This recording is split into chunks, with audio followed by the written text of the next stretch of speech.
मित्रांनो, बऱ्याच वेळा असं होतं आपण अभ्यास करतो खूप पण प्रॉपर रिव्हिजन करत नाही, म्हणून आपल्याला पेपरच्या ऐन वेळी आठवत नाही किंवा जे आठवलं ते मिक्सअप होऊन जातं. या प्रश्नाचं याच्यात आठवतं किंवा पेपरला गेल्यावर पूर्ण लिहिता येत नाही, अर्धच आन्सर आठवतं, आपला कॉन्फिडन्स लूज होतो. हे का होतं? कारण आपण प्रॉपर रिव्हिजन करत नाही. रिव्हिजन न केल्यामुळे आज जे वाचलं उद्या वाचलं की हे त्याला ओव्हरलॅप करतं. आजचं विसरून जातो, उद्याच लक्षात राहतं. परवा वाचलं मागच्या 2 दिवसात विसरून जातं. हे का होतं? प्रॉपर रिव्हिजन न केल्यामुळे.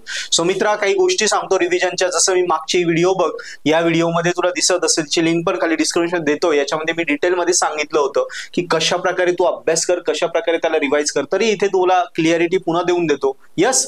सो मित्रांनो बघा, अभ्यास करताना काय करा, शक्यतो जर तुम्हाला फुल टाइम सुट्टी असेल तर 3-3 तासाची ही एक स्ट्रॅटेजी फॉलो करा. मी भरपूर स्ट्रॅटेजी देतोय अभ्यासाच्या वेगवेगळ्या. तुम्हाला जी व्हिडिओतली जी स्ट्रॅटेजी फॉलो होते, आपल्याला जी आवडते ती फॉलो करा. भरपूर स्ट्रॅटेजी आहे. ही स्ट्रॅटेजी 3-3 तासाची, 3 तासाची स्ट्रॅटेजी, किंवा वेळ कमी असेल, कंटाळ येत असेल तर 2 तासाची स्ट्रॅटेजी फॉलो कर.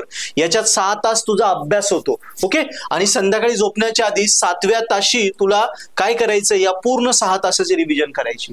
सिमिलरली इथे 3 9 तासाचा अभ्यास होतो. संध्याकाळी झोपण्याच्या आधी या पूर्ण 9 तासाची 1 तासात रिव्हिजन करायची 10व्या तासामध्ये किंवा इथे 7व्या तासामध्ये. या वेळी जर अभ्यासाला गेलं, इथे विषय बदलायचे, एक विषय दुसरा विषय तिसरा, पहिला दुसरा तिसरा. हे सोमवार मंगळवार हे फॉलो कर. बुधवार गुरुवार हे सोमवार मंगळवार सेम विषय झाले. बुधवारी गुरुवारी पुन्हा पुढचे 3 विषय घे, ते झाले. शुक्रवार शनिवार पुन्हा पुढचे 3 विषय घे, ते कव्हर कर. त्या विषयांचे रिव्हिजन त्याच दिवशी होते, एक तर या स्लॉटमध्ये किंवा या स्लॉटमध्ये. समजतंय तुला?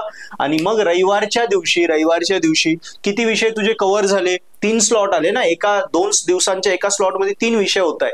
सो 3 स्लॉटमध्ये तुझे किती विषय झाले? 3 9 विषय झाले. 9 विषयापेक्षा तर जास्त कुणाचे नसतील. क्वचित एखादा मुलगा असेल तर यांनी थोडं टायमिंग मध्ये मॅनेजमेंट करा. यस. पण ज्यांचे 5 6 7 आहे त्यांचं तर आरामात मॅनेज होतं. यस. मग ह्या 9 विषयांची रिव्हिजन रविवारी हार्डली 3 तासात तुला करायची. रविवारी 3 तासात 9 विषयाची रिव्हिजन म्हणजे अर्ध्या तासात एक विषय. या वेळी करायचं, जेणेकरून काय होईल, आज जे वाचलं, जे उद्या वाचलं की विसरून जातो ना, ते होणार नाही. कारण आज जे वाचलं त्याची संध्याकाळी झोपायच्या आधी रिव्हिजन केली, दुसऱ्या दिवशी जे नवीन टॉपिक घेणार आहे ते त्याला ओव्हरलॅप करणार नाही. या पूर्ण आठवड्याभराची रिव्हिजन तुला रविवारच्या दिवशी करायचीच आहे. आणि मग तुला तो दिवस बाकीचा सुट्टीसाठी घेऊन एन्जॉय करायचा आहे. या वेळी अभ्यास कर. यस. सो आरामात तुझी ही एंड सेम स्कोर करशील आणि वर्गात पहिला येशील. अभ्यास करताना नक्की पर्पल हॅट ऍप्लिकेशन डाउनलोड कर, ज्याच्यावर 12 मार्काचे फ्री व्हिडिओ लेक्चर आहे, ते बघ. त्याच्यात सॉल्व पेपर आहेत, इम्पॉर्टंट क्वेश्चन आहे, सिंपल नोट्स आहे.